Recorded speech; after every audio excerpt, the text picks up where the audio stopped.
Hello everyone, welcome to my YouTube channel UPSC with Rashmi. आज हम discuss करेंगे class seven की ज्योग्राफी एनसीईआरटी के बारे में।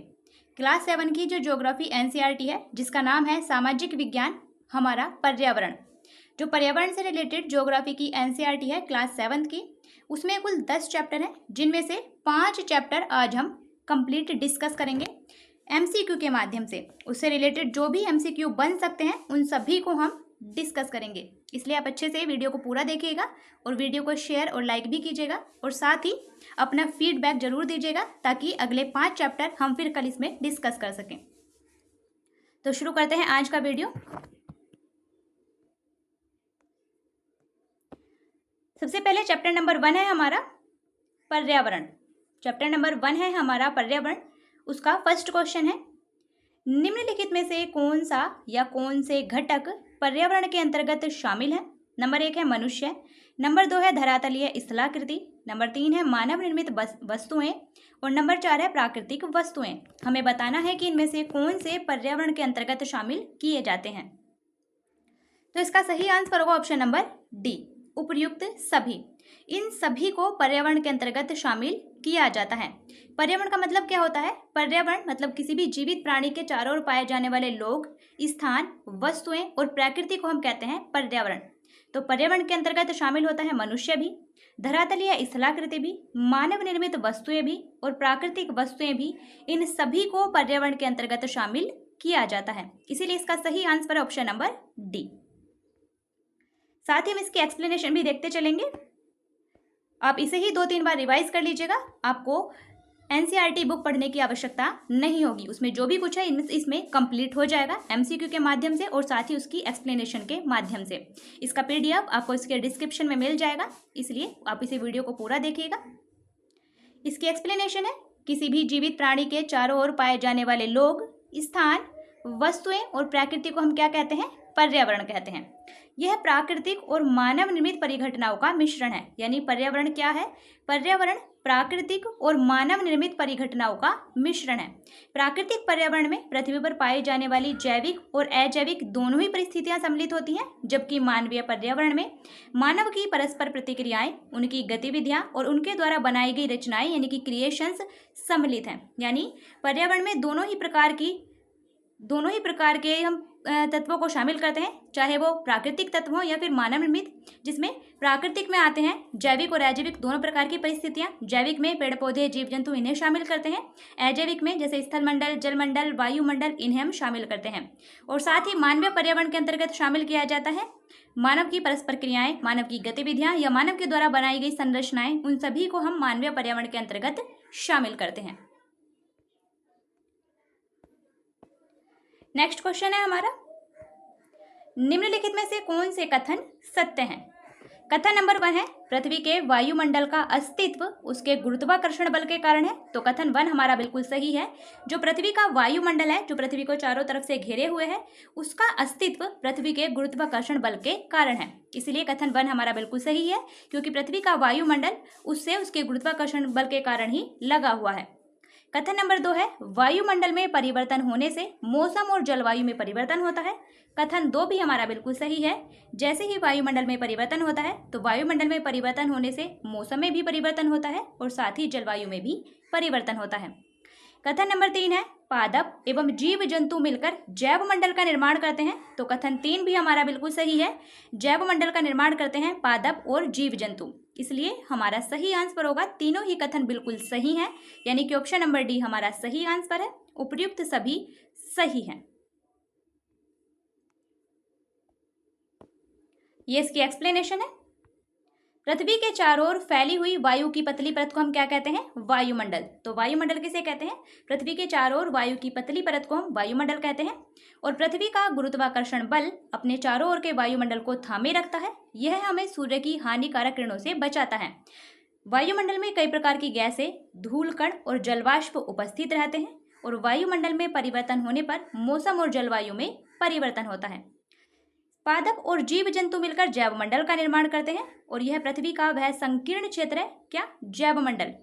जैवमंडल पृथ्वी का वह संकीर्ण क्षेत्र है जहां स्थल, जल और वायु मिलकर जीवन को संभव बनाते हैं। मान लीजिए ये जलमंडल, ये स्थल मंडल और ये वायुमंडल। और तो जैवमंडल क्या होगा? जैवमंडल इन तीनों का जो कॉमन एरिया है उसे कहते हैं हम जैवमंडल। यानी स्थल, जल और वायु का वो सम्मिलित एरिया, वो कॉमन एरिया जहां जहां का जो पर्यावरण है वो जीवन के लिए अनुकूल है, उसे ही कहा जाता है जैवमंडल। नेक्स्ट क्वेश्चन है हमारा पर्यावरण यानी कि एनवायरमेंट। पर्यावरण शब्द की उत्पत्ति किस भाषा से हुई है? ऑप्शन है A French, option B German, option C Sanskrit और ऑप्शन डी अंग्रेजी। इसका सही answer option number A French. पर्यावरण यानी कि एनवायरमेंट, इंग्लिश में कहते हैं एनवायरमेंट, इस शब्द की उत्पत्ति फ्रेंच भाषा के शब्द एनवायरनेर से हुई है, जिसका मतलब होता है पड़ोस। इसीलिए सही आंसर होगा ऑप्शन नंबर ए। एक्सप्लेनेशन है इसकी।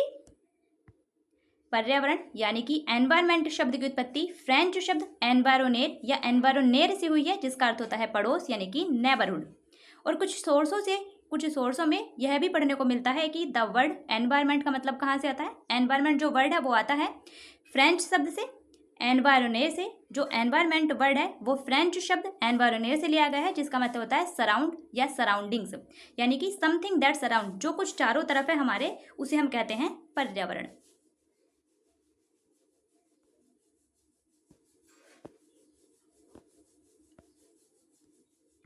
नेक्स्ट क्वेश्चन है, निम्नलिखित में से कौन सा कथन पारितंत्र को सही तरीके से परिभाषित करता है? ऑप्शन है ए एक दूसरे से अनोन्य क्रिया करने वाले जीवों का समुदाय, ऑप्शन बी पृथ्वी का वह स्थान जहां सजीव रहते हैं, ऑप्शन सी जीवधारियों का आपसी संबंध एवं पर्यावरण के बीच का संबंध जिसमें वे रहते हैं, और ऑप्शन डी किसी भी भौगोलिक क्षेत्र की वनस्पति एवं प्राणी। तो पारितंत्र यानी कि इकोसिस्टम किसे कहते हैं? इसका सही आंसर ऑप्शन नंबर सी। पारितंत्र एक ऐसा तंत्र होता है जिसमें समस्त जीवधारी आपस में एक दूसरे के साथ और साथ ही उस पर्यावरण के साथ भी परस्पर क्रिया करते हैं जिसमें वे निवास करते हैं। तो जीवधारियों का आपसी संबंध और साथ ही पर्यावरण के बीच का संबंध जिसमें वे निवास करते हैं, जिसमें वे रहते हैं, उसे कहते हैं हम पारितंत्र। एक्सप्लेनेशन है इसकी। सभी पेड़ पौधे एवं जीव जंतु अपने आसपास के पर्यावरण पर आश्रित होते हैं। जीवधारियों का आपसी संबंध और अपने आसपास के पर्यावरण के बीच का संबंध ही पारितंत्र का निर्माण करता है। वह तंत्र जिसमें समस्त जीवधारी आपस में एक दूसरे के साथ तथा पर्यावरण के उन भौतिक और रासायनिक कारकों के साथ परस्पर क्रिया करते हैं जिसमें वे निवास करते हैं, उसे पारितंत्र कहा जाता है। ये सभी ऊर्जा और पदार्थ के स्थानांतरण के द्वारा संबंधित है। यानी ये सभी किससे जुड़े हुए हैं? ये सभी ऊर्जा और पदार्थों के स्थानांतरण के माध्यम से जुड़े हुए हैं। तो आपको 7th क्लास की जो ज्योग्राफी की एनसीईआरटी बुक है एनवायरमेंट यानी हमारा पर्यावरण, उसे पढ़ने की आवश्यकता नहीं होगी। आप वीडियो को ही 2 बार देख लीजिएगा और साथ ही इसके पीडीएफ को आप रिवाइज के तौर पर रख लीजिएगा। जब आपको रिवाइज करना हो तो आप पीडीएफ से ही रिवाइज कर सकते हैं। इसके बाद आपको उसमें कुछ भी नहीं मिलेगा, सब कुछ इसमें कवर हो जाएगा।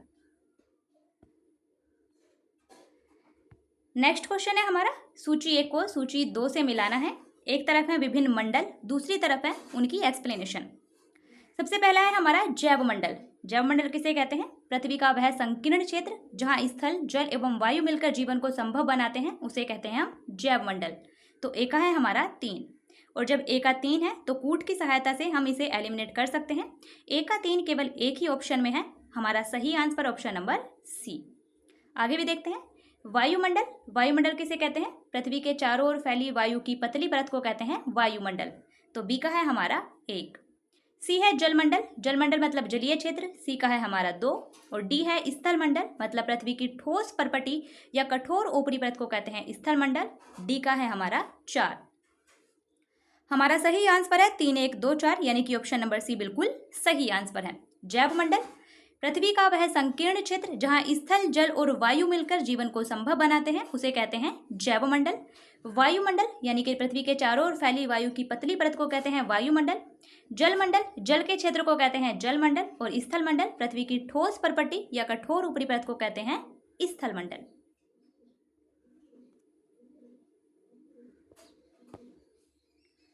एक्सप्लेनेशन है इसकी, पादप एवं जीव जंतु मिलकर जैवमंडल या फिर सजीव संसार का निर्माण करते हैं और यह पृथ्वी का वह संकीर्ण क्षेत्र है जहां स्थल, जल एवं वायु मिलकर जीवन को संभव बनाते हैं। सबसे पहले जैवमंडल को यहाँ एक्सप्लेन किया गया है।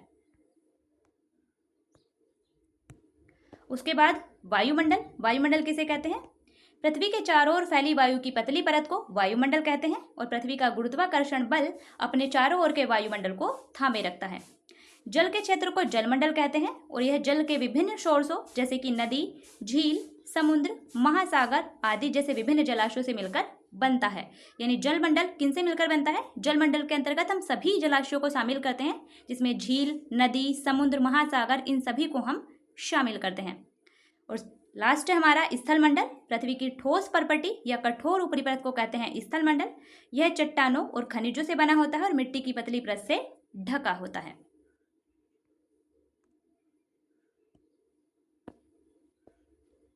नेक्स्ट क्वेश्चन है हमारा, विश्व पर्यावरण दिवस कब मनाया जाता है? ऑप्शन है ए 5 जून, ऑप्शन बी 5 जुलाई, ऑप्शन सी 10 जून और ऑप्शन डी 8 जुलाई। इसका सही आंसर ऑप्शन नंबर ए 5 जून। प्रत्येक वर्ष विश्व पर्यावरण दिवस मनाया जाता है 5 जून को। तो अभी हमने देखा चैप्टर नंबर 1। चैप्टर नंबर 1 से रिलेटेड, जिसका नाम था हमारा पर्यावरण, उससे रिलेटेड जो भी एमसीक्यू हैं वो हमने डिस्कस किए हैं, साथ ही उनकी एक्सप्लेनेशन को भी देखा है। इसके बाद आपको उस बुक में चैप्टर नंबर 1 में कुछ भी नहीं मिलेगा, इसलिए आप उसे नहीं पढ़िएगा, आप सिर्फ इसे कवर कर लीजिएगा, आपको आपकी एनसीईआरटी की बुक कंप्लीट हो जाएगी। अब बात करते हैं चैप्टर नंबर 2 के बारे में। चैप्टर नंबर 2 है हमारा हमारी पृथ्वी के अंदर। इससे रिलेटेड जो भी क्वेश्चंस हैं उन्हें डिस्कस करते हैं। फर्स्ट क्वेश्चन है हमारा, नीचे दिए गए कथनों को ध्यानपूर्वक पढ़िए। हमें बताना है कि इनमें से कौन से कथन सत्य हैं। कथन नंबर 1 है, पृथ्वी की सतह की सबसे ऊपरी परत को परपटी कहते हैं और ये सबसे पतली परत है। तो कथन 1 हमारा बिल्कुल सही है। पृथ्वी की सतह की सबसे ऊपरी परत को हम परपटी यानी भूपरपटी कहते हैं और ये सबसे पतली परत है। कथन नंबर 2 है, महासागरीय परपटी की मोटाई महाद्वीपीय परपटी से अधिक होती है। तो कथन 2 हमारा गलत है, क्योंकि महासागरीय परपटी की मोटाई महाद्वीपीय परपटी से कम होती है, ना कि अधिक होती है। इसलिए ये कथन हमारा गलत है। हमारा सही आंसर होगा केवल कथन 1 सही है, यानी कि ऑप्शन नंबर ए हमारा बिल्कुल सही आंसर है। नेक्स्ट इसकी एक्सप्लेनेशन है, पृथ्वी की सतह की सबसे ऊपरी परत को कहते हैं परपटी और ये सबसे पतली परत होती है। परपटी की मोटाई महाद्वीपों और महासागरों के नीचे भिन्न भिन्न होती है, यानी कि अलग अलग होती है। महाद्वीपीय भाग में जो भूपरपटी की मोटाई है लगभग 35 किलोमीटर है, जबकि समुद्र की सतह के नीचे भूपरपटी की मोटाई केवल 5 किलोमीटर तक पाई जाती है। यानी महाद्वीपीय परपटी की मोटाई महासागरीय परपटी से अधिक होती है। नेक्स्ट क्वेश्चन है, निम्नलिखित में से कौन सा कथन असत्य है? हमें बताना है कि इनमें से कौन सा कथन गलत है। ऑप्शन नंबर ए है, महाद्वीपीय परपटी सिलिका एवं एल्यूमिना जैसे खनिजों से बनी है। तो ऑप्शन नंबर ए हमारा बिल्कुल सही है। महाद्वीपीय जो परपटी है वो सिलिका और एल्यूमिना जैसे खनिजों से बनी है और इसीलिए इसे कहा जाता है सियाल। इसीलिए इसे सियाल के नाम से भी जाना जाता है। सियाल मतलब SIAL, सियाल। सियाल, सिलिका और एल्यूमिना। ऑप्शन नंबर बी है, महासागरीय परपटी सिलिका एवं आयरन से बनी है। तो ये कथन हमारा गलत है और हमें गलत ही बताना था, इसलिए इसका सही आंसर ऑप्शन नंबर बी। क्योंकि जो महासागरीय परपटी है बुक के अनुसार वो सिलिका और मैग्नीशियम से बनी हुई है, जिसके कारण उसे कहा जाता है सीमा। सिलिका और मैग्नीशियम, तो महासागरीय परपटी सिलिका और मैग्नीशियम के कारण बनी है, ना कि आयरन के कारण। इसलिए ऑप्शन नंबर बी हमारा गलत है और हमारा सही आंसर भी होगा option number B. Option number C है, पृथ्वी की सतह परपटी के नीचे यानी कि पृथ्वी की जो भूपरपटी है उसके नीचे मेंटल और क्रोड परत का विकास हुआ है। तो ऑप्शन नंबर सी हमारा बिल्कुल सही है। पृथ्वी की सबसे ऊपरी परपटी को कहते हैं, सबसे ऊपरी सतह को कहते हैं भूपरपटी। भूपरपटी के ठीक नीचे मिलता है मेल्टन और मेंटल के ठीक नीचे मिलता है हमें क्रोड। ऑप्शन नंबर डी है, पृथ्वी की सबसे आंतरिक परत को क्रोड यानी कि कोर कहते हैं, जो कि मुख्यतः निकेल और लोहे से बनी है। तो ये कथन भी हमारा बिल्कुल सही है। जो पृथ्वी की सबसे आंतरिक परत है उसे क्रोड यानी कि कोर कहते हैं और ये निकेल और लोहे से बनी है, इसीलिए इसे निफे भी कहते हैं। निकेल और फेरस, निफे मतलब निकिल और फेरस, क्योंकि निकिल और लोहे से बनी है।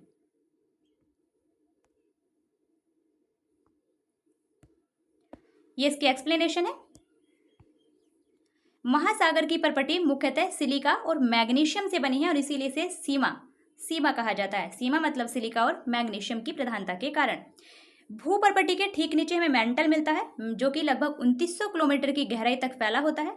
और पृथ्वी की सबसे आंतरिक परत है क्रोड, जो कि मुख्यतः निकिल और लोहे की बनी होती है और इसीलिए इसे निफे के नाम से भी जाना जाता है। निफे मतलब निकिल और फेरस।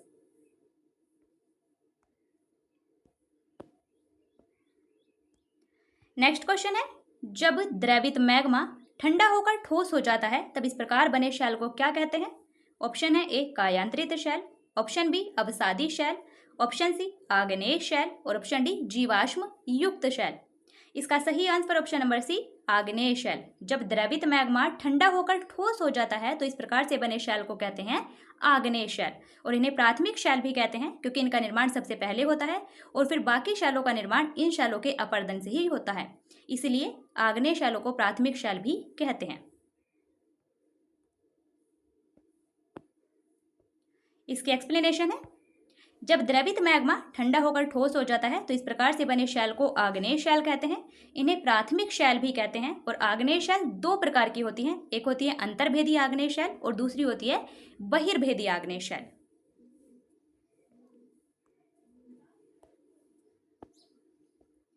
नेक्स्ट क्वेश्चन है, पृथ्वी के कुल आयतन में सबसे अधिक हिस्सा किस परत का है? ऑप्शन है ए क्रोड, ऑप्शन बी परपटी यानी कि क्रस्ट, ऑप्शन सी मेंटल और ऑप्शन डी तीनों परतों का आयतन बराबर है। इसका सही answer option number C mantle. पृथ्वी के कुल आयतन में जो सबसे अधिक हिस्सा है वो है मेंटल परत का, क्योंकि पृथ्वी के कुल आयतन का लगभग 1% हिस्सा भूपर्पटी है, 1% हिस्सा भूपर्पटी है, 84% हिस्सा मेंटल है और 15% हिस्सा क्रोड है। तो ध्यान रखिएगा, पृथ्वी के कुल आयतन में जो सबसे अधिक हिस्सा है वो है मेंटल परत का, क्योंकि पृथ्वी के कुल आयतन का केवल 1% हिस्सा ही भूपर्पटी है, 84% हिस्सा हमारा मेंटल का है और 15% हिस्सा क्रोड का है। ये तीनों ही पॉइंट ध्यान रखिएगा।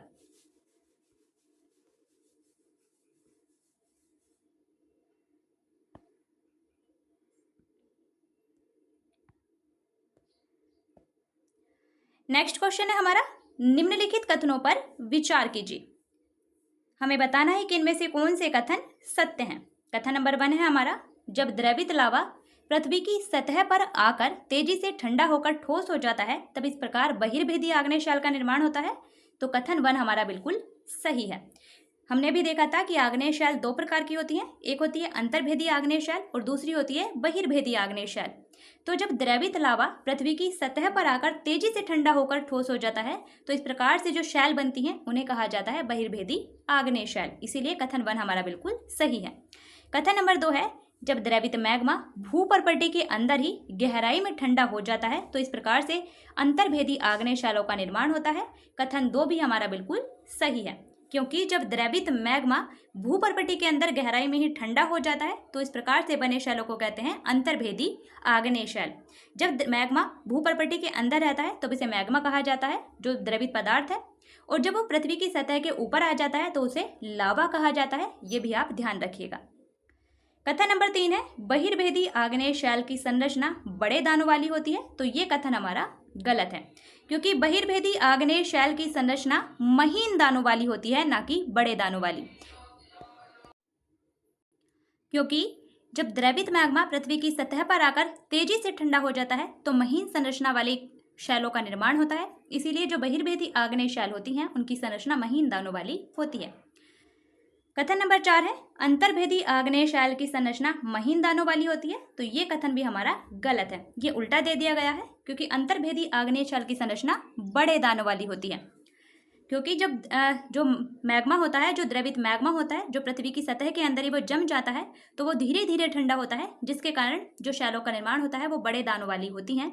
इसीलिए अंतर्भेदी आग्नेय शैल की संरचना बड़े दानों वाली होती है।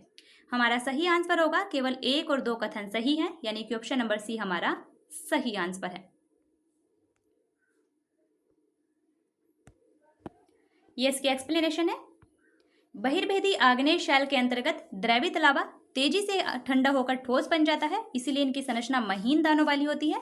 जबकि अंतर्भेदी आग्नेय शैल में द्रवित लावा धीरे धीरे ठंडा होता है, जिसके कारण ये दाने बड़े दानों का रूप ले लेते हैं।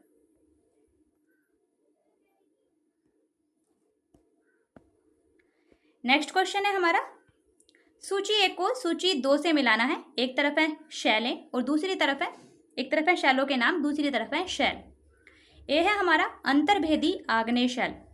अंतर्भेदी आग्नेय शैल है ग्रेनाइट, जो ग्रेनाइट है वो अंतर्भेदी आग्नेय शैल है। बी है बहिर्भेदी आग्नेय शैल, बेसाल्ट है वो है बहिर्भेदी आग्नेय शैल।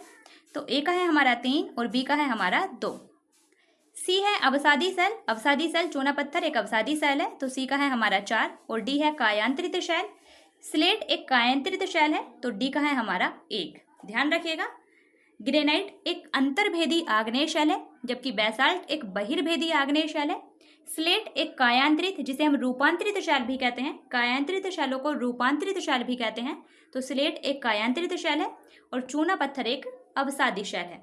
हमारा सही आंसर होगा 3, 2, 4, 1, यानी कि ऑप्शन नंबर डी हमारा सही आंसर है। ये इसकी एक्सप्लेनेशन है। अंतर्भेदी आग्नेय शैल ग्रेनाइट, बहिर्भेदी आग्नेय शैल बेसाल्ट, अवसादी शैल चूना पत्थर और कायांतरित शैल स्लेट।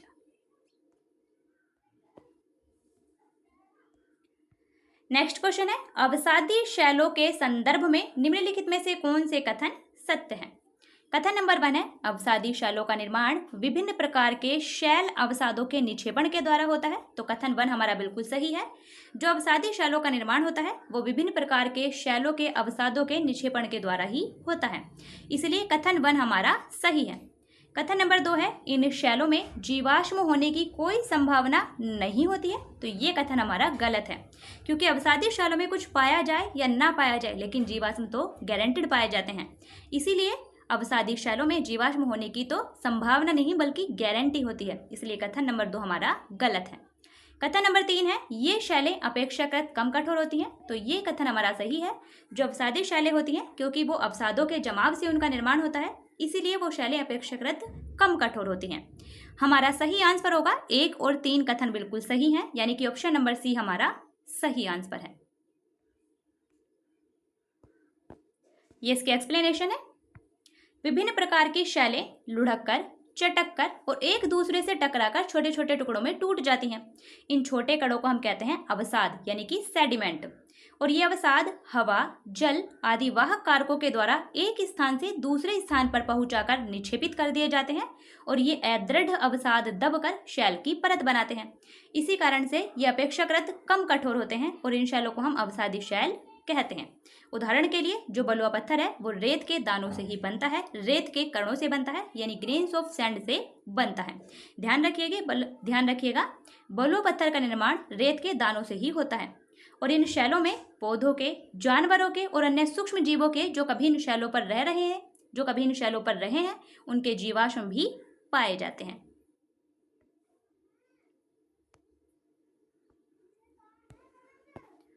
नेक्स्ट क्वेश्चन है हमारा, उच्च ताप एवं दाब के कारण कौन सी शैल कायांतरित शैल में परिवर्तित हो सकती है? ऑप्शन है ए आग्नेय शैल, ऑप्शन बी अवसादी शैल, ऑप्शन सी ए और बी दोनों, और ऑप्शन डी इनमें से कोई नहीं। इसका सही आंसर ऑप्शन नंबर सी ए और बी दोनों, क्योंकि उच्च ताप और दाब के कारण आग्नेय शैल और अवसादी शैल दोनों ही शैलें कायांतरित या रूपांतरित शैलों में परिवर्तित हो सकती हैं, इसलिए इसका सही आंसर ऑप्शन नंबर सी। ये इसकी एक्सप्लेनेशन है। जब उच्च ताप और दाब के कारण आग्नेय और अवसादी चट्टानों के भौतिक और रासायनिक संगठन में परिवर्तन हो जाता है, तब कायांतरित चट्टानों का निर्माण होता है। उदाहरण के लिए फॉर एग्जांपल, चिकनी मिट्टी स्लेट में परिवर्तित हो जाती है और चूना पत्थर संगमरमर में परिवर्तित हो जाता है। चूना पत्थर एक अवसादी शैल है और संगमरमर एक कायांतरित या रूपांतरित शैल है। वैसे ही स्लेट भी एक कायांतरित शैल है, ध्यान रखिएगा। तो ये था हमारा चैप्टर नंबर 2। अभी हमने चैप्टर नंबर 2 डिस्कस किया हमारी पृथ्वी के अंदर। अब देखते हैं हम चैप्टर नंबर 3 के बारे में। चैप्टर नंबर 3 है हमारी बदलती पृथ्वी। चैप्टर नंबर 3 हमारी बदलती पृथ्वी। इससे रिलेटेड जो भी MCQ बन सकते हैं उन सबको हम कवर करते हैं। तो इसका फर्स्ट क्वेश्चन है, नीचे दिए गए कथन और कारण पर विचार कीजिए। यानी कि कथन और कारण दिया गया है, हमें कूट की सहायता से बताना है कि कौन सा ऑप्शन सही है। कथन है हमारा, पृथ्वी का स्थल मंडल अनेक प्लेटों में विभाजित है और ये प्लेटें हमेशा धीमी गति से चारों ओर घूमती रहती हैं।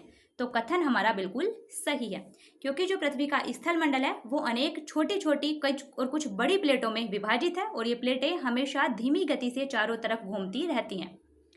कारण है, उसका कारण क्या है, क्योंकि पृथ्वी के अंदर पिघला हुआ मैग्मा एक वृत्तीय रूप में घूमता रहता है। कारण भी हमारा बिल्कुल सही है और कारण कथन की व्याख्या भी कर रहा है, इसलिए हमारा सही आंसर होगा। दोनों ही बिल्कुल सही हैं और आर एक ही सही व्याख्या है, यानी ऑप्शन नंबर ए हमारा बिल्कुल सही आंसर है। पृथ्वी का स्थल मंडल अनेक प्लेटों में विभाजित है और ये प्लेटें हमेशा धीमी गति से चारों ओर घूमती रहती हैं। क्यों? क्योंकि पृथ्वी के अंदर जो पिघला हुआ मैग्मा है वो एक वृत्तीय रूप में गति करता रहता है। तो हमारा सही आंसर ऑप्शन नंबर ए। ये इसकी एक्सप्लेनेशन है। स्थल मंडल अनेक प्लेटों में विभाजित है, जिन्हें हम स्थल मंडलीय प्लेट कहते हैं। ये प्लेटें हमेशा धीमी गति से चारों तरफ घूमती रहती हैं, प्रत्येक वर्ष केवल कुछ मिलीमीटर के लगभग, इसलिए हम इनकी गति को महसूस नहीं कर पाते। और ऐसा पृथ्वी के अंदर पिघले हुए मैग्मा में होने वाली गति के कारण होता है। पृथ्वी के अंदर पिघला हुआ मैग्मा एक वृत्तीय रूप में घूमता रहता है।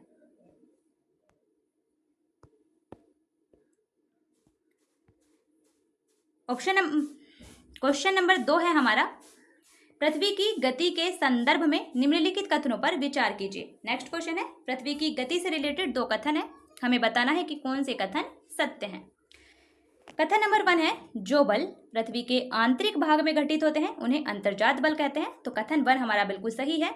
जो पृथ्वी की गति होती है उसके लिए 2 बल जिम्मेदार हैं। जो बल पृथ्वी के आंतरिक भाग में घटित होते हैं उन्हें हम अंतर्जात बल कहते हैं। कथन 1 हमारा बिल्कुल सही है। कथन नंबर 2 है, जो बल पृथ्वी की सतह पर उत्पन्न होते हैं उन्हें बहिर्जात बल कहते हैं। कथन 2 भी हमारा बिल्कुल सही है। जो पृथ्वी की गति होती है, पृथ्वी की जो प्लेटें घूमती रहती हैं उसके लिए 2 बल जिम्मेदार है।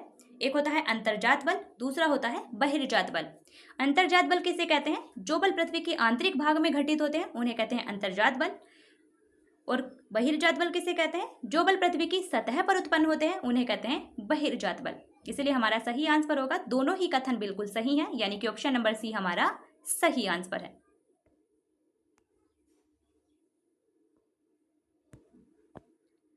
ये इसकी एक्सप्लेनेशन है। स्थल मंडलीय प्लेटों में गति के कारण पृथ्वी की सतह पर परिवर्तन होता है और पृथ्वी की गति को उन बलों के आधार पर विभाजित किया गया है जिनके कारण ये गतियां उत्पन्न होती हैं। जो बल पृथ्वी के आंतरिक भाग में घटित होते हैं अंतर्जात बल यानी कि एंडोजेनिक फोर्स कहलाते हैं और जो बल पृथ्वी की सतह पर उत्पन्न होते हैं उन्हें बहिर्जात बल यानी कि एक्सोजेनिक फोर्स कहते हैं।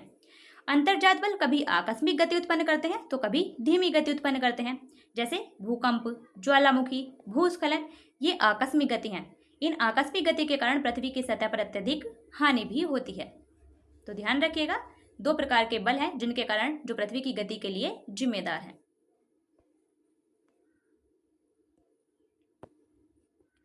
नेक्स्ट क्वेश्चन है हमारा, निम्नलिखित में से कौन से कथन सत्य हैं? ऑप्शन है, यानी कथन नंबर 1 है हमारा, भूकंप के अंतर्गत भूपर्पटी के नीचे का वह स्थान जहां कंपन आरंभ होता है उद्गम केंद्र कहलाता है। तो कथन 1 हमारा बिल्कुल सही है। भूपर्पटी के नीचे वह स्थान जहां हमें कंपन का अनुभव होता है, जहां कंपन सबसे पहले प्रारंभ होता है, उसे हम उद्गम केंद्र या फिर फोकस भी कहते हैं। इंग्लिश में फोकस भी कहते हैं, तो उसे उद्गम केंद्र या फोकस कहते हैं। इसलिए कथन 1 हमारा सही है। कथन नंबर 2 है, उद्गम केंद्र के भू सतह पर उसके निकटतम स्थान को अधिकेंद्र यानी कि एपिसेंटर कहते हैं। कथन 2 भी हमारा बिल्कुल सही है। मान लीजिए ये भूपर्पटी है, भूपर्पटी के ठीक नीचे वो स्थान जहां पर भूकंप उत्पन्न होता है उसे कहते हैं हम फोकस यानी कि उद्गम केंद्र। इसे कहते हैं फोकस यानी कि भूकंप का उद्गम केंद्र। और इस उद्गम केंद्र के ठीक विपरीत इसके निकटतम सतह पर, भू सतह पर, इस फोकस के इस उद्गम केंद्र के ठीक विपरीत भू सतह पर इसके निकटतम स्थान को कहते हैं हम अधिकेंद्र यानी कि एपिसेंटर। इसे कहते हैं एपिसेंटर। तो दोनों ही कथन बिल्कुल सही हैं। हमारा सही आंसर होगा ऑप्शन नंबर सी। 1 और 2 दोनों ही कथन बिल्कुल सही हैं। नेक्स्ट क्वेश्चन, ये इसकी एक्सप्लेनेशन है। स्थल मंडलीय प्लेटों के गति करने पर पृथ्वी की सतह पर कंपन होता है और यह कंपन पृथ्वी के चारों ओर गति करता है। इस कंपन को हम भूकंप कहते हैं। भूपर्पटी के नीचे का वह स्थान जहां कंपन आरंभ होता है उसे उद्गम केंद्र या फोकस कहते हैं और उद्गम केंद्र की भू सतह पर उसके निकटतम स्थान को हम अधिकेंद्र यानी कि एपिसेंटर कहते हैं। और अधिकेंद्र से कंपन बाहर की ओर तरंगों के रूप में गमन करता है और अधिकेंद्र के निकटतम भाग में सर्वाधिक हानि होती है। जैसे जैसे अधिकेंद्र से दूरी बढ़ती जाती है वैसे वैसे भूकंप की तीव्रता भी कम होती जाती है। इसीलिए सबसे ज्यादा हानि अधिकेंद्र के निकटतम ही होती है।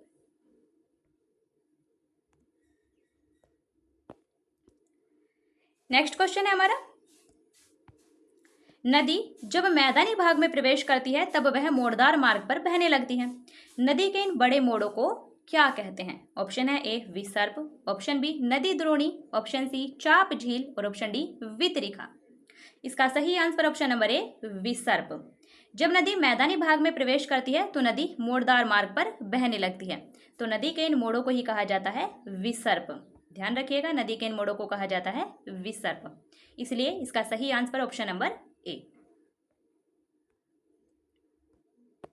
इसकी एक्सप्लेनेशन है, नदी जब मैदानी भाग में प्रवेश करती है तो वह मोड़दार मार्ग पर बहने लगती है क्योंकि नदी का जो बहाव है वो धीमा हो जाता है और नदी के इन बड़े मोड़ों को ही कहा जाता है विसर्प यानी कि मियांडर। इंग्लिश में इसे मियांडर भी कहते हैं, ध्यान रखिएगा।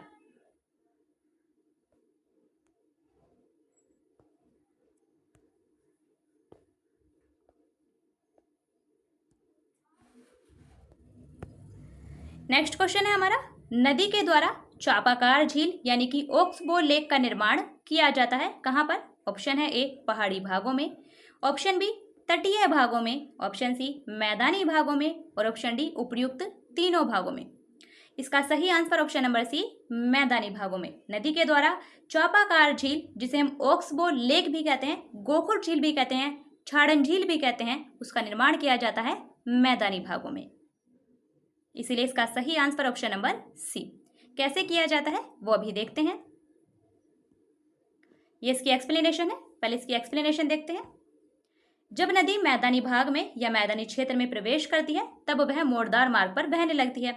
इन बड़े मोड़ों को हम क्या कहते हैं? विसर्प या मियांडर। जब नदी मैदानी भाग में प्रवेश करती है तो ऐसे मोड़दार मार्ग पर बहने लगती है और इन्हीं बड़े बड़े मोड़ों को कहा जाता है विसर्प या मियांडर। और जब नदी का पानी घुमावदार मार्ग में प्रवाहित होता है, ऐसे बहता है नदी का पानी भी, तो अवतल किनारे पर वो अपर्दन करता है, यहाँ पर वो अपर्दन करता है और उत्तल किनारे पर निक्षेपण करता है, यहाँ पर निक्षेपण करता है, यहाँ निक्षेपण करता है। कालांतर में यानी समय के साथ साथ यह प्रक्रिया बढ़ती जाती है और मोड़ अधिक घुमावदार होता जाता है। फिर ये मोड़ अधिक और घुमावदार होते जाते हैं। ये घुमाव ऐसा आकार के होते हैं और अंत में घुमाव इतना हो जाता है कि यह मुख्य नदी से अलग हो जाता है और इस अलग हुए भाग को कहा जाता है गोकुल झील, चापाकार झील, छाड़न झील या ओक्सबो लेक। इन सभी नामों को आप ध्यान रखिएगा। गोकुल झील, छाड़न झील, चापाकार झील, ओक्सबो झील, इन सब इसी अलग हुए भाग को कहा जाता है। जब नदी का मोड़ इतना अधिक हो जाता है तो फिर धीरे एक समय ऐसा आता है कि नदी इस मोड़ से कट जाती है, बिल्कुल मिल जाती है और फिर नदी का जो मोड़ है वो कट जाता है और नदी फिर इस प्रकार से सीधी बहने लगती है और यहाँ पर वो कट जाता है। तो इस प्रकार से जो झील का निर्माण होता है उसे कहा जाता है गोकुल झील, छाड़न झील या फिर ओक्सबो लेक। और समुद्र तक पहुंचते पहुंचते नदी का प्रवाह बहुत ही धीमा हो जाता है और नदी अनेक धाराओं में विभाजित हो जाती है। नदी अनेक धाराओं में विभाजित हो जाती है जिनको हम वितरिका कहते हैं। नदी की जो छोटी छोटी धाराएं हैं उन्हें हम कहते हैं वितरिका। और यहाँ नदी इतनी धीमी हो जाती है कि यह अपने साथ लाए मलबे का निक्षेपण करने लगती है और प्रत्येक वितरिका अपने मुहाने का निर्माण करती है और सभी मुहानों के अवसादों के संग्रह से डेल्टा का निर्माण होता है। क्योंकि जो नदी की प्रत्येक वितरिका है वो अपने साथ जो अवसाद है उसे जमा करती है, जिसके कारण डेल्टा का निर्माण होता है। प्रत्येक नदी, प्रत्येक वितरिका जब अपने मुहाने का निर्माण करती है तो उसके संग्रह से, उसके मुहानों के अवसादों के संग्रह से डेल्टा का निर्माण होता है। नेक्स्ट क्वेश्चन है हमारा, निम्नलिखित में से कौन सी तटीय स्थलाकृतियां समुद्री तरंगों के द्वारा बनाई जाती हैं? नंबर 1 है समुद्री गुफा, नंबर 2 है तटीय मेहराब, नंबर 3 है स्टैक और नंबर 4 है समुद्री भृगु। तो इसका सही आंसर होगा ऑप्शन नंबर डी, उपर्युक्त सभी।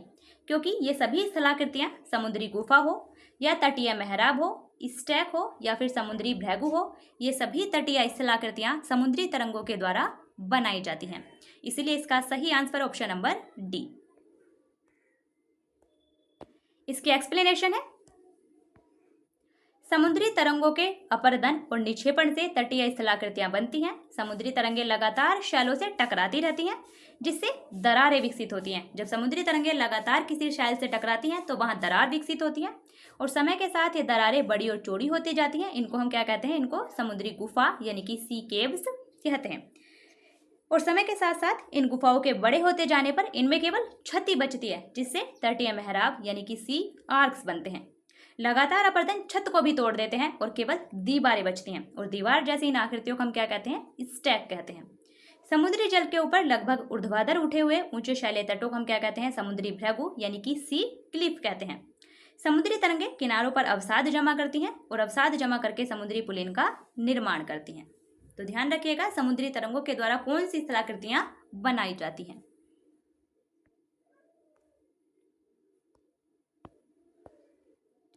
नेक्स्ट क्वेश्चन है, निम्नलिखित में से कौन सा कारक लोयस के निर्माण के लिए उत्तरदायी है? लोयस का मैदान होता है। ऑप्शन है ए हिमानी, ऑप्शन बी नदी, ऑप्शन सी पवन और ऑप्शन डी समुद्री तरंगे। इसका सही आंसर ऑप्शन नंबर सी पवन।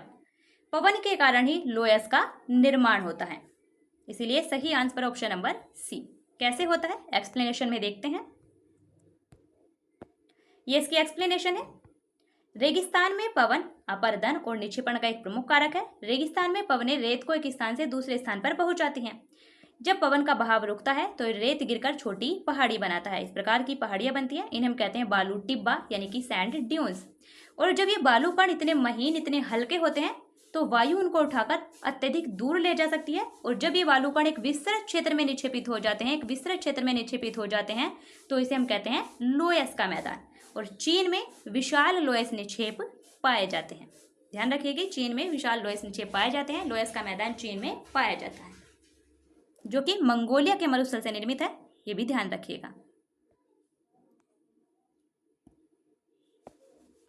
तो अभी हमने डिस्कस किया चैप्टर नंबर 3 के बारे में, हमारी बदलती पृथ्वी। हमने चैप्टर नंबर 1, 2 और 3 उससे रिलेटेड जो भी MCQ हैं, जो भी उसमें इंपॉर्टेंट फैक्ट हैं, वो सभी हमने कवर कर लिए हैं। आप अच्छे से वीडियो को पूरा देखिएगा।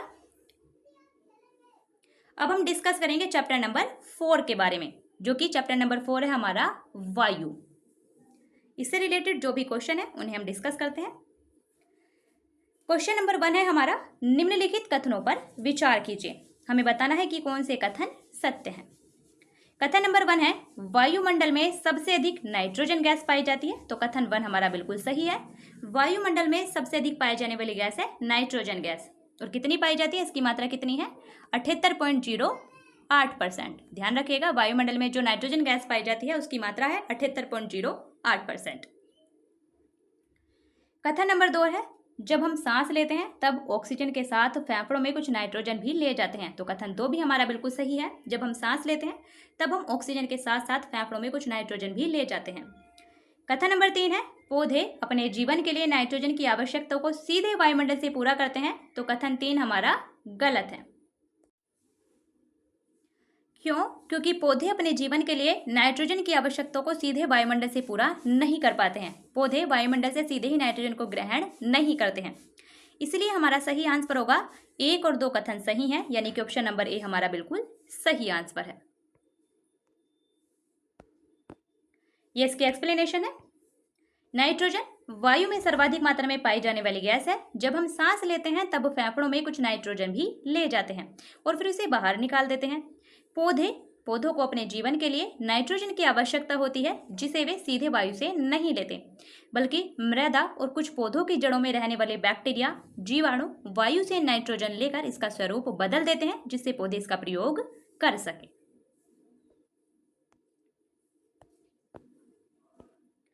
नेक्स्ट क्वेश्चन है हमारा, वायुमंडल में पाए जाने वाली गैसों का प्रतिशत के आधार पर सही अवरोही क्रम कौन सा है, यानी घटता हुआ क्रम कौन सा है? ऑप्शन है A nitrogen, oxygen, helium, carbon dioxide. Option B nitrogen, oxygen, carbon dioxide, argon. Option C nitrogen, oxygen, argon, carbon dioxide.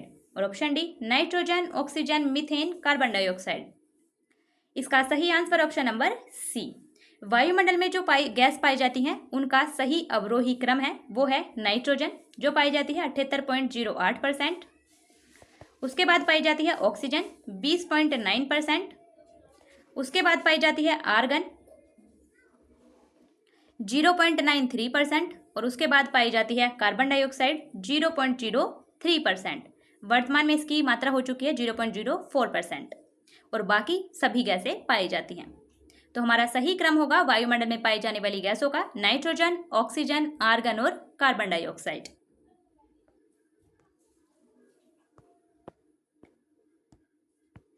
ये इसकी एक्सप्लेनेशन है। वायुमंडल अनेक गैसों का मिश्रण होता है जिसमें नाइट्रोजन पूरी दिया हुआ है, इसमें एक्चुअल डाटा नहीं है, 78% लगभग दिया हुआ है।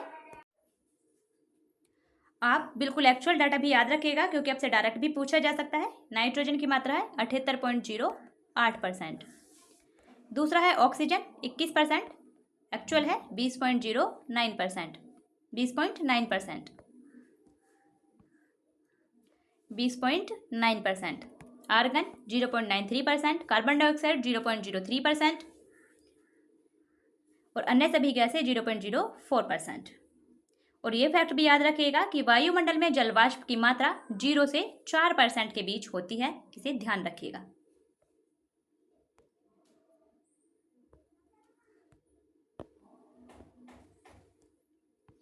नेक्स्ट क्वेश्चन है मौसम से संबंधित सभी घटनाएं जैसे कि वर्षा, कोहरा और ओलावर्षण वायुमंडल की किस परत में घटित होती हैं? ऑप्शन है ए क्षोभ मंडल, ऑप्शन बी समताप मंडल, ऑप्शन सी मध्य मंडल और ऑप्शन डी बहिर्मंडल। इसका सही आंसर ऑप्शन नंबर ए क्षोभ मंडल। मौसम से संबंधित सभी घटनाएं जैसे कि वर्षा हुआ, कोहरा, ओलावर्षण, हिमवृष्टि, ये सभी घटनाएं वायुमंडल की क्षोभ मंडल परत में घटित होती हैं, इसलिए इसका सही आंसर ऑप्शन नंबर ए। और वायुमंडल कितनी परतों में विभाजित है? वायुमंडल को कुल 5 परतों में विभाजित किया जाता है। सबसे नीचे मिलती है हमें क्षोभ मंडल, उसके ऊपर मिलती है हमें समताप मंडल, उसके ऊपर मिलती है हमें मध्य मंडल, उसके ऊपर मिलता है आयन मंडल और फिर मिलता है बहिर्मंडल। तो ध्यान रखिएगा वायुमंडल को कुल 5 परतों में विभाजित किया जाता है। सबसे नीचे क्षोभ मंडल, फिर समताप मंडल, फिर मध्य मंडल, फिर आयन मंडल और फिर बहिर्मंडल। ये इसकी एक्सप्लेनेशन है। क्षोभ मंडल वायुमंडल की सबसे महत्वपूर्ण परत है। इसकी औसत ऊंचाई होती है पृथ्वी की सतह से लगभग 13 किलोमीटर इसकी औसत ऊंचाई होती है। और मौसम से संबंधित लगभग सभी घटनाएं जैसे कि वाष्पीकरण, संघनन, वर्षण, कोहरा, बादल, ओस, पाला, हिमवर्षा, ओलावृष्टि, जल वर्षा, बादलों की गरज, तड़ित झंझा और चक्रवात, ये सभी क्षोभ मंडल में ही घटित होते हैं।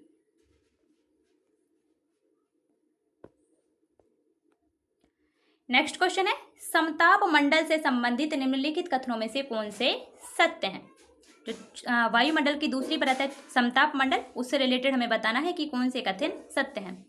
कथन नंबर 1 है क्षोभ मंडल के ऊपर का भाग समताप मंडल कहलाता है, बिल्कुल सही है। कथन 1 हमारा बिल्कुल सही है। जो क्षोभ मंडल के ऊपर की परत होती है उसे कहते हैं हम समताप मंडल। कथन नंबर 2 है यह परत बादलों से और मौसम संबंधी घटनाओं से लगभग मुक्त होती है, तो कथन 2 भी हमारा बिल्कुल सही है। जो समताप मंडल है इसी कारण से इसका नाम समताप मंडल रखा गया है क्योंकि यह परत बादलों और मौसम संबंधी घटनाओं से लगभग मुक्त होती है और यही कारण है कि इसकी परिस्थितियां हवाई जहाज उड़ाने के लिए अनुकूल होती हैं। तो कथन 2 हमारा बिल्कुल सही है।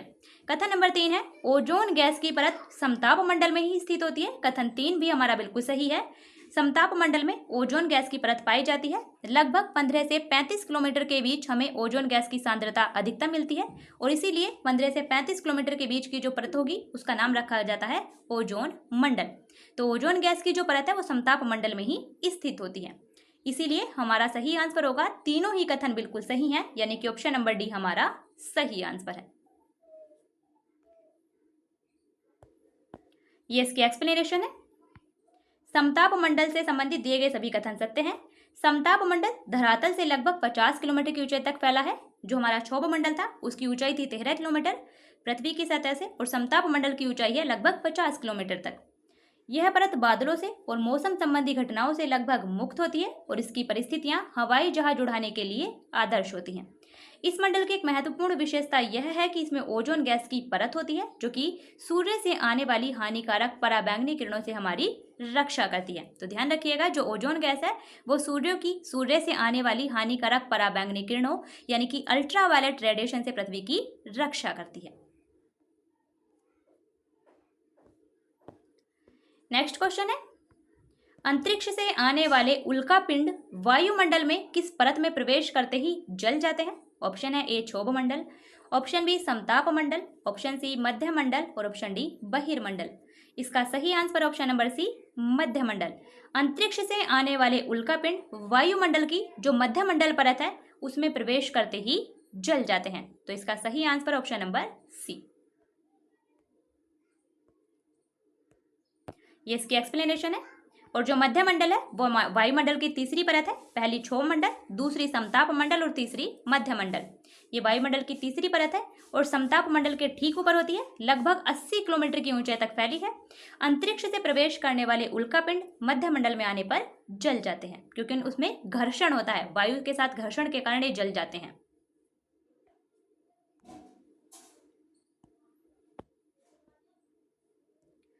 नेक्स्ट क्वेश्चन है हमारा, निम्नलिखित कथनों पर विचार कीजिए। हमें बताना है कि कौन से कथन सत्य हैं।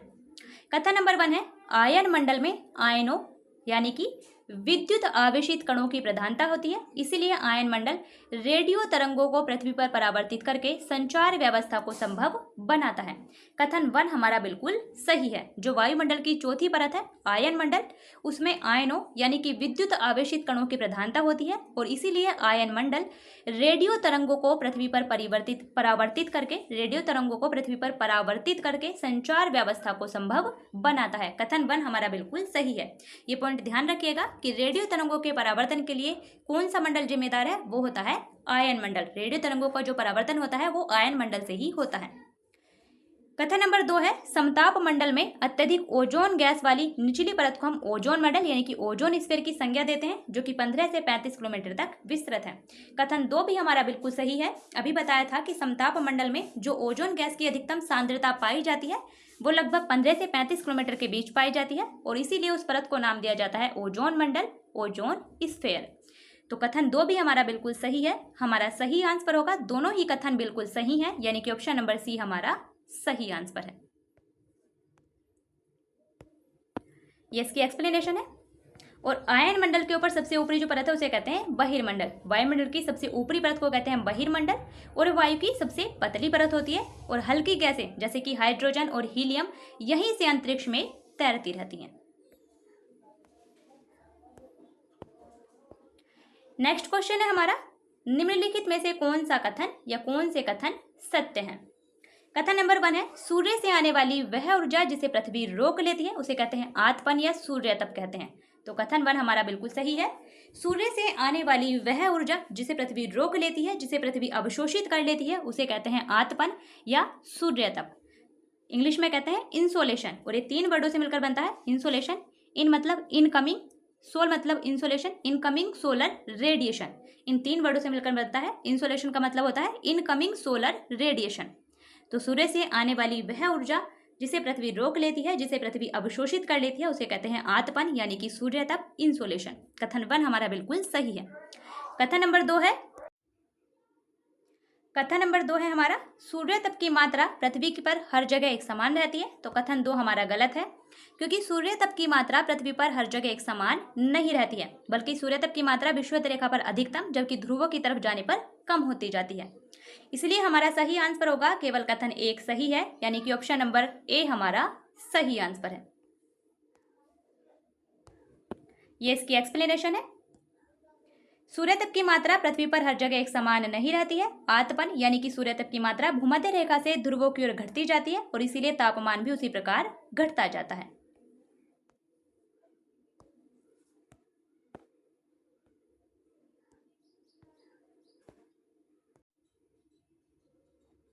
नेक्स्ट क्वेश्चन है, निम्नलिखित कथनों को ध्यानपूर्वक पढ़िए। हमें बताना है कि कौन से कथन सत्य हैं।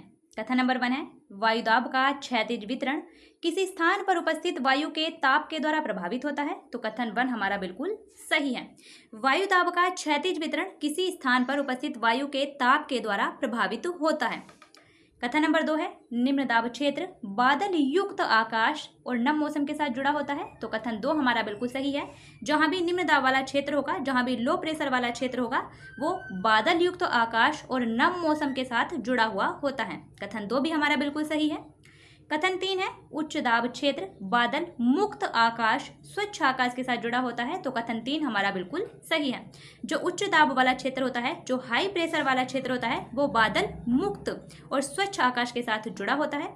कथन नंबर 4 है वायु सदैव उच्च दाब क्षेत्र से निम्न दाब क्षेत्र की ओर गमन करती है। तो कथन 4 भी हमारा बिल्कुल सही है। वायु हमेशा उच्च दाब क्षेत्र से निम्न दाब क्षेत्र की ओर गमन करती है, यानी हाई प्रेशर से लो प्रेशर की तरफ वायु हमेशा गमन करती है। तो हमारा सही आंसर होगा चारों ही कथन बिल्कुल सही है, यानी कि ऑप्शन नंबर डी हमारा बिल्कुल सही आंसर है। ये इसकी एक्सप्लेनेशन है। पृथ्वी की सतह पर वायु के द्वारा लगाया गया दाब कहलाता है वायुदाब। तो वायुदाब किसे कहते हैं? पृथ्वी की सतह पर वायु के द्वारा लगाया गया दाब वायुदाब कहलाता है। समुद्र स्तर पर जो वायुदाब होता है वो सर्वाधिक होता है और जैसे जैसे ऊंचाई की तरफ जाते हैं वायुदाब घटता जाता है। वायुदाब का क्षैतिज वितरण किसी भी स्थान पर उपस्थित वायु के ताप के द्वारा प्रभावित होता है, क्योंकि अधिक तापमान वाले क्षेत्र में वायु गर्म होकर ऊपर उठती है और वहां निम्न दाब का क्षेत्र बनता है, लो प्रेशर बनता है। जब वायु गर्म होकर ऊपर उठती है तो वहां निम्न वायुदाब यानी कि लो प्रेशर का क्षेत्र बनता है। और निम्न दाब बादल युक्त आकाश और नम मौसम के साथ जुड़ा होता है। और कम तापमान वाले क्षेत्रों की वायु ठंडी और भारी होती है और भारी वायु निमज्जित होकर उच्च दाब क्षेत्र बनाती है, यानी कि हाई प्रेशर बनाती है। यानी जहां भारी वायु होती है वो नीचे बैठती है और जब वायु नीचे बैठती है तो वहां हाई प्रेशर यानी कि उच्च दाब का क्षेत्र बनता है और उच्च दाब के कारण स्पष्ट और स्वच्छ आकाश होता है। वायु हमेशा उच्च दाब क्षेत्र से निम्न दाब क्षेत्र की ओर गमन करती है और वायु की इस गति को कहा जाता है पवन। यानी उच्च दाब क्षेत्र से निम्न दाब क्षेत्र की ओर वायु की गति को पवन कहते हैं। नेक्स्ट क्वेश्चन है निम्नलिखित में से कौन से युग्म सुमेलित हैं? हमें बताना है कि इनमें से कौन से युग्म सही सुमेलित हैं। नंबर 1 है वर्ष भर लगातार निश्चित दिशा में चलने वाली पवन को कहते हैं स्थायी पवन, ना कि स्थानीय पवन। इसलिए कथन 1 तो हमारा गलत सुमेलित है। वर्ष भर लगातार निश्चित दिशा में चलने वाली पवन को कहते हैं स्थायी पवन, जैसे व्यापारिक पवनें। नंबर 2 है विभिन्न ऋतुओं में अपनी दिशा बदलने वाली पवन को कहते हैं मौसमी पवन। 2 हमारा बिल्कुल सही सुमेलित है। जो पवनें विभिन्न ऋतुओं में अपनी दिशाएं बदल देती हैं उन्हें कहते हैं मौसमी पवन, यानी ऋतु के अनुसार अपनी दिशा बदलने वाली पवन कहलाती है मौसमी पवन। नंबर 3 है किसी छोटे क्षेत्र में वर्ष या दिन के किसी विशेष समय में चलने वाली पवन को कहते हैं स्थायी पवन। नहीं, ये हमारा गलत सुमेलित है। किसी छोटे क्षेत्र में वर्ष या फिर दिन के किसी विशेष समय में चलने वाली पवन को कहते हैं स्थानीय पवन। ये दोनों उल्टे दे दिए हैं, उसे कहते हैं स्थानीय पवन। ये भी हमारा गलत है। तो हमारा सही आंसर होगा केवल 2 बिल्कुल सही सुमेलित है, यानी कि ऑप्शन नंबर बी हमारा सही आंसर है। इसकी एक्सप्लेनेशन है स्थायी पवनें वर्ष भर लगातार निश्चित दिशा में चलती रहती हैं। व्यापारिक, पछुआ और पूर्वा यानी कि पूर्वाई पवनें इस प्रकार की पवनों के उदाहरण हैं जो स्थायी पवनें हैं। स्थानीय पवनें किसी छोटे क्षेत्र में वर्ष या फिर दिन के किसी विशेष समय में चलती हैं, वो होते हैं स्थानीय पवनें। जैसे कि भारत में लू पवन एक स्थानीय पवन है, जो कि भारत के उत्तरी क्षेत्र की गर्म और शुष्क स्थानीय पवन है। और एक फैक्ट यहाँ ध्यान रखिएगा, ये पवन का नाम उसके आने की दिशा के आधार पर निर्धारित होता है। जैसे पूर्व की तरफ से आने वाली पवनों को कहते हैं पूर्वी पवन और पश्चिम से आने वाली पवनों को कहते हैं पश्चिमी पवन। तो पवन का नाम उसके आने की दिशा के आधार पर निर्धारित होता है। फॉर एग्जाम्पल, पश्चिम से आने वाली पवन को कहते हैं पश्चिमी पवन या पछुआ पवन। जो पवन पश्चिम से आएगी उसे पश्चिमी पवन और जो पवन पूर्व से आएगी उसे पूर्वी पवन। तो ध्यान रखिएगा, पवन का नाम उसके आने की दिशा के आधार पर निर्धारित होता है कि कहाँ से वो पवन आ रही है। तो ये था हमारा चैप्टर नंबर 4। हमने अभी तक 4 चैप्टर डिस्कस कर चुके हैं। अब हम डिस्कस करेंगे चैप्टर नंबर 5 के बारे में। चैप्टर नंबर 5 है हमारा जल। इससे रिलेटेड जो भी क्वेश्चन है उन्हें हम डिस्कस करेंगे। और ये आपके यूपीपीसीएस हो या यूपीएससी एग्जाम हो, दोनों ही एग्जाम के लिए सफिशिएंट है और बहुत ही इंपॉर्टेंट है, इसलिए आप वीडियो को पूरा देखिएगा। वीडियो को लाइक और शेयर भी कीजिए और अपना फीडबैक भी जरूर दीजिएगा। तो शुरू करते हैं चैप्टर नंबर 5। हमारा फर्स्ट क्वेश्चन है चैप्टर नंबर 5 का, निम्नलिखित में से कौन कौन सी प्रक्रिया जल चक्र में सम्मिलित होती है। जल चक्र में इनमें से कौन कौन सी प्रक्रियाएं सम्मिलित है। नंबर 1 है वाष्पीकरण, नंबर 2 है संघनन, नंबर 3 है वर्षण। हमारा सही आंसर ऑप्शन नंबर डी, उपर्युक्त सभी। जल चक्र में इन सभी प्रक्रियाओं को सम्मिलित किया जाता है। वाष्पीकरण, सबसे पहले वाष्पीकरण होता है, फिर संघनन और फिर वर्षण। तो जल चक्र में इन तीनों ही प्रक्रियाओं को सम्मिलित किया जाता है।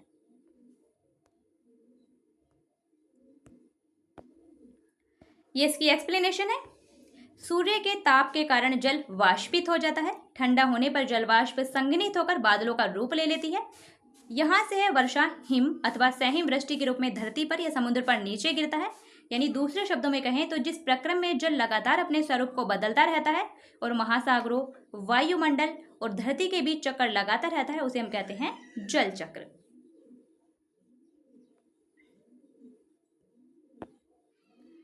नेक्स्ट क्वेश्चन है, निम्नलिखित में से किसका सागरीय जल की लवणता में सर्वाधिक योगदान है। ऑप्शन है A sodium chloride, option B calcium chloride, option C magnesium chloride और ऑप्शन डी कैल्शियम सल्फेट। इसका सही answer option number A sodium chloride. सागरीय जल की लवणता में सर्वाधिक योगदान होता है सोडियम क्लोराइड। सागरों का जल जो होता है खारा होता है और उसके खारेपन के लिए जिम्मेदार होता है सोडियम क्लोराइड, यानी कि खाने में जो नमक यूज किया जाता है वो उसके लिए जिम्मेदार होता है। ये इसकी एक्सप्लेनेशन है। महासागरों और समुद्रों का जल लवणीय होता है और इसमें अधिकांश सोडियम क्लोराइड यानी कि खाने का नमक होता है।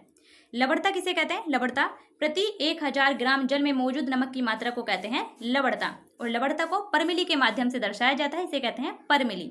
प्रति ग्राम लवण, प्रति 1000 ग्राम जल में कितने ग्राम लवण है उसे कहते हैं परमिली। इसके माध्यम से लवणता को दर्शाया जाता है। और महासागरों की जो औसत लवणता है वो है 35 ग्राम लवण प्रति 1000 ग्राम जल, यानी प्रति 1000 ग्राम जल में 35 ग्राम लवण पाए जाते हैं। तो 35 परमिली महासागरों की लवणता है। इसे परमिली के माध्यम से, इसे हम परमिली कहते हैं। और महासागरों की लवणता को इसके माध्यम से दर्शाया जाता है। जो महासागरों की औसत लवणता है उसे ध्यान रखिएगा, 35 ग्राम लवण प्रति 1000 ग्राम जल, ये महासागरों की औसत लवणता है। नेक्स्ट क्वेश्चन है, महासागर में ज्वार भाटा की उत्पत्ति के प्रमुख कारण क्या हैं। ऑप्शन है ए सूर्य का गुरुत्वाकर्षण बल, ऑप्शन बी चंद्रमा का गुरुत्वाकर्षण बल, ऑप्शन सी सूर्य और चंद्रमा दोनों के गुरुत्वाकर्षण बल के कारण, और ऑप्शन डी इनमें से कोई नहीं। इसका सही आंसर ऑप्शन नंबर सी, सूर्य और चंद्रमा दोनों के गुरुत्वाकर्षण बल के कारण ही ज्वार भाटा की उत्पत्ति होती है। इसलिए इसका सही आंसर ऑप्शन नंबर सी कि महासागर में ज्वार भाटा की उत्पत्ति का प्रमुख कारण है सूर्य और चंद्रमा दोनों का गुरुत्वाकर्षण बल। ये इसकी एक्सप्लेनेशन है। सूर्य और चंद्रमा के शक्तिशाली गुरुत्वाकर्षण बल के कारण पृथ्वी की सतह पर ज्वार भाटे आते हैं। और ज्वार भाटा की उत्पत्ति में पृथ्वी के गुरुत्वाकर्षण बल, सूर्य और चंद्रमा का गुरुत्वाकर्षण बल, पृथ्वी का नहीं, सूर्य और चंद्रमा का गुरुत्वाकर्षण बल और पृथ्वी का अपकेंद्रीय बल वो भी प्रभावी होता है। जब महासागर का जल सर्वाधिक ऊंचाई तक उठकर तट के बड़े हिस्से को डुबो देता है तब हम उसे ज्वार कहते हैं। और जब जल अपने निम्नतम स्तर तक आ जाता है और तट से पीछे चला जाता है तब हम उसे भाटा कहते हैं। और एक दिन में सामान्यतः 2 बार नियम से ज्वार भाटे आते हैं। तो ध्यान रखिएगा, जब महासागर का जल सर्वाधिक ऊंचाई तक उठकर तट के बड़े हिस्से को डुबो देता है तब उसे कहते हैं ज्वार। और जब वही जल अपने निम्नतम स्तर तक वापस आ जाता है और तट से पीछे चला जाता है तो उसे कहते हैं भाटा। और एक दिन में 2 बार नियम से ज्वार भाटे आते हैं। और ज्वार भाटे का कारण है सूर्य चंद्रमा का शक्तिशाली गुरुत्वाकर्षण बल और पृथ्वी का अपकेंद्रीय बल।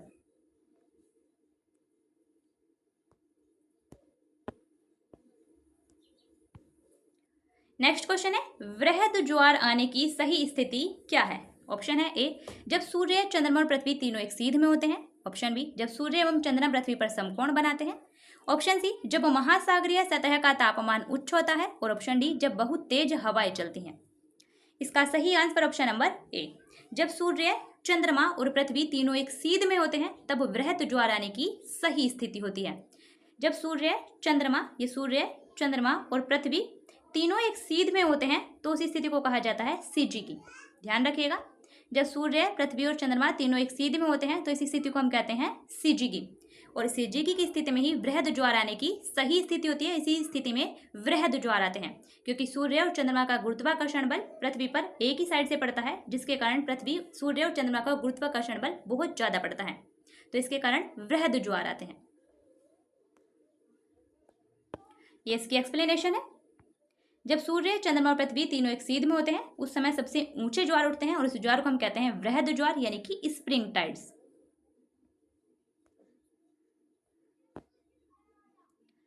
नेक्स्ट क्वेश्चन है, वृहद ज्वार किन दिनों में आते हैं? ऑप्शन है ए पूर्णिमा, ऑप्शन बी अमावस्या, ऑप्शन सी ए और बी दोनों, और ऑप्शन डी इनमें से कोई नहीं। इसका सही आंसर ऑप्शन नंबर सी, ए और बी दोनों। जो वृहद ज्वार है वो पूर्णिमा और अमावस्या के दिनों में ही आते हैं, ध्यान रखिएगा। ये इसकी एक्सप्लेनेशन है। पूर्णिमा एवं अमावस्या के दिनों में सूर्य, चंद्रमा और पृथ्वी तीनों एक सीध में होते हैं तो वृहद ज्वार की उत्पत्ति होती है। नेक्स्ट क्वेश्चन, नेक्स्ट क्वेश्चन है हमारा, निम्नलिखित कथनों को ध्यानपूर्वक पढ़िए। हमें बताना है कि कौन से कथन सत्य हैं। कथन नंबर 1 है, जब सूर्य, चंद्रमा और पृथ्वी एक सीध में ना होकर समकोण पर होते हैं, यानी मान लीजिए सूर्य, ये पृथ्वी और ये चंद्रमा। जब सूर्य, पृथ्वी, ये सन, ये चंद्रमा, ये मून और ये अर्थ। जब सूर्य, चंद्रमा और पृथ्वी एक सीध में ना होकर, इसे कहते हैं हम समकोण स्थिति, समकोण पर होते हैं, तब चंद्रमा और सूर्य का आकर्षण बल एक दूसरे के विपरीत कार्य करता है और ऐसी स्थिति में निम्न ज्वार की उत्पत्ति होती है। इसमें ज्वार की ऊंचाई सामान्य ज्वार से कम होती है, तो कथन 1 हमारा बिल्कुल सही है। जब सूर्य, चंद्रमा और पृथ्वी एक सीध में ना होकर बल्कि समकोण की स्थिति पर होते हैं, तब सूर्य और चंद्रमा का जो आकर्षण बल है वो एक दूसरे के विपरीत कार्य करता है। ऐसी स्थिति में निम्न ज्वार की उत्पत्ति होती है और इसमें ज्वार की ऊंचाई सामान्य ज्वार से कम होती है। कथन नंबर 2 है, लघु ज्वार की उत्पत्ति कृष्ण पक्ष और शुक्ल पक्ष की सप्तमी या अष्टमी को होती है, तो कथन 2 भी हमारा बिल्कुल सही है। जो वृहद ज्वार आते हैं वो पूर्णिमा या अमावस्या को आते हैं, जबकि जो लघु ज्वार है, लघु ज्वार की उत्पत्ति कृष्ण पक्ष और शुक्ल पक्ष की सप्तमी और अष्टमी तिथि को होती है, ये ध्यान रखिएगा। हमारा सही आंसर है, दोनों ही कथन बिल्कुल सही हैं, यानी कि ऑप्शन नंबर सी बिल्कुल सही आंसर है। इससे अच्छा कम कंटेंट आपको किसी भी बुक में नहीं मिलेगा, इसलिए आप अच्छे से इसे रिवाइज कीजिए। क्वेश्चन के माध्यम से भी है, आपको इसका PDF मिल जाएगा ताकि आप आसानी से रिवाइज कर सकें।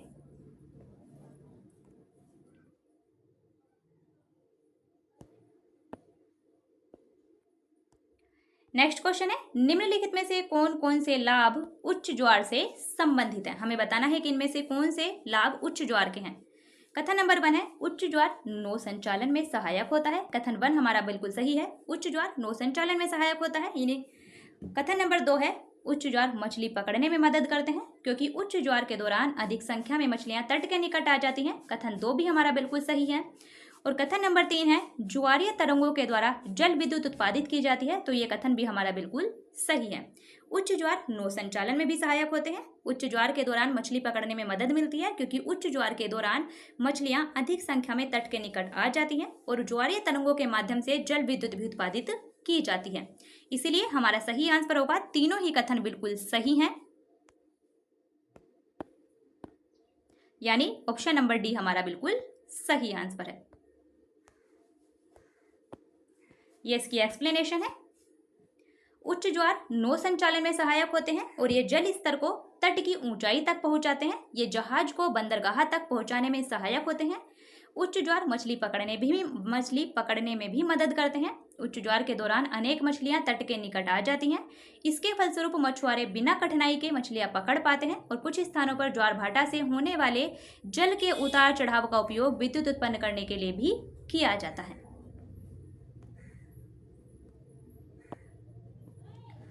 नेक्स्ट क्वेश्चन है, महासागरीय धाराओं के संदर्भ में निम्नलिखित में से कौन सा कथन असत्य है? हमें बताना है कि महासागरीय धाराओं के बारे में कौन से कथन गलत हैं।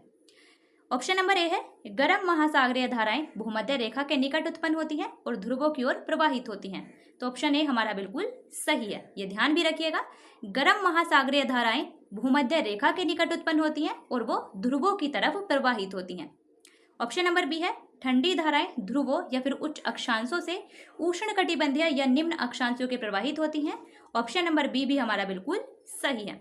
जो ठंडी धाराएं हैं, ठंडी महासागरीय धाराएं हैं, वो ध्रुवों से या फिर उच्च अक्षांशों से उत्पन्न होती है और उष्णकटिबंधीय या निम्न अक्षांशों की ओर प्रवाहित होती हैं। ऑप्शन नंबर सी है, लैब्राडोर महासागरीय धाराएं उष्ण जल धाराएं होती हैं। तो ये कथन हमारा गलत है और हमें गलत ही बताना था, इसलिए इसका सही आंसर ऑप्शन नंबर सी, क्योंकि जो लैब्राडोर महासागरीय धारा है वो एक ठंडी जलधारा है। ये एक ठंडी यानी कि शीत जलधारा है, ना कि उष्ण जलधारा। लैब्राडोर एक ठंडी जलधारा है। और कथन नंबर 4 यानी कि ऑप्शन नंबर डी है, महासागरीय धाराएं आसपास के क्षेत्र के तापमान को भी प्रभावित करती हैं। ऑप्शन नंबर डी भी हमारा बिल्कुल सही है, क्योंकि महासागरीय धाराएं वो आसपास के क्षेत्र के तापमान को भी प्रभावित करती हैं। अगर ठंडी महासागरीय धाराएं हैं और वो समुद्र से तट की तरफ बह रही हैं तो तट के तापमान को वो ठंडा कर देंगी, वहाँ के तापमान को कम कर देंगी। और अगर वो गर्म महासागरीय धाराएं हैं तो तट के तापमान को, उसके आसपास के तापमान को बढ़ा देंगी। इसीलिए महासागरीय धाराएं आसपास के क्षेत्र के तापमान को भी प्रभावित करती हैं।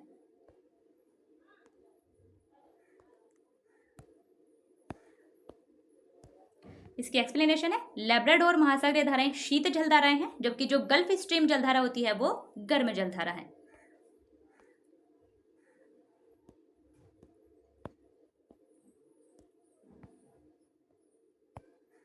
नेक्स्ट क्वेश्चन है, निम्नलिखित में से कौन सा महासागरीय क्षेत्र विश्व भर में सर्वोत्तम मत्स्य क्षेत्र माना जाता है? ऑप्शन है ए, वह क्षेत्र जहां शीत जलधाराएं बहती हैं, वह क्षेत्र जहां गर्म जलधाराएं बहती हैं, वह क्षेत्र जहां गर्म और शीत जलधाराएं मिलती हैं, और वह समुद्र का वह क्षेत्र जो विषुवत रेखा के आसपास है। तो इसका सही आंसर ऑप्शन नंबर सी, वह क्षेत्र जहां गर्म और शीत जलधाराएं, जहां गर्म और ठंडी जलधाराएं आपस में मिलती हैं, वह महासागरीय क्षेत्र विश्व भर में सर्वोत्तम मत्स्य क्षेत्र माना जाता है। इसलिए इसका सही आंसर ऑप्शन नंबर सी। ये इसकी एक्सप्लेनेशन है, सागर या महासागर के जिस स्थान पर गर्म और ठंडी जलधाराएं मिलती हैं वह स्थान विश्व भर में सर्वोत्तम मत्स्य क्षेत्र माना जाता है।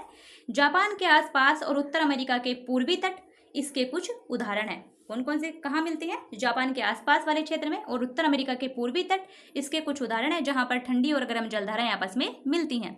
जहाँ गर्म और ठंडी जलधाराएं मिलती हैं वहाँ कोहरे वाला मौसम बनता है और इसके फलस्वरूप नौ संचालन में भी बांधा उत्पन्न होती है। मछलियाँ तो वहाँ उत्पन्न होती हैं, लेकिन नौ संचालन में वहाँ बांधा उत्पन्न होती है, ये ध्यान रखिएगा। नेक्स्ट क्वेश्चन है, सुनामी, जो सुनामी शब्द है उसकी उत्पत्ति किस भाषा से हुई है? ऑप्शन है ए, चीनी भाषा, ऑप्शन बी, फ्रेंच भाषा, ऑप्शन सी, जर्मन भाषा, ऑप्शन डी, जापानी भाषा। इसका सही आंसर ऑप्शन नंबर डी, जापानी भाषा। सुनामी एक जापानी भाषा का शब्द है जिसका अर्थ होता है पोताश्रय तरंगे, क्योंकि सुनामी आने पर पोताश्रय नष्ट हो जाते हैं, इसीलिए सुनामी एक जापानी भाषा का शब्द है जिसका अर्थ होता है पोताश्रय तरंगे। हमारा सही आंसर ऑप्शन नंबर डी कि सुनामी शब्द की उत्पत्ति जापानी भाषा से हुई है। ये इसकी एक्सप्लेनेशन है, सुनामी जापानी भाषा का एक शब्द है जिसका अर्थ है पोताश्रय तरंगे, क्योंकि सुनामी आने पर पोताश्रय नष्ट हो जाते हैं। 26 दिसंबर 2004 को हिंद महासागर में सुनामी के कारण अत्यधिक विनाश हुआ था, जिसके परिणाम स्वरूप हिंद महासागर के कुछ द्वीप पूर्णतः डूब गए थे।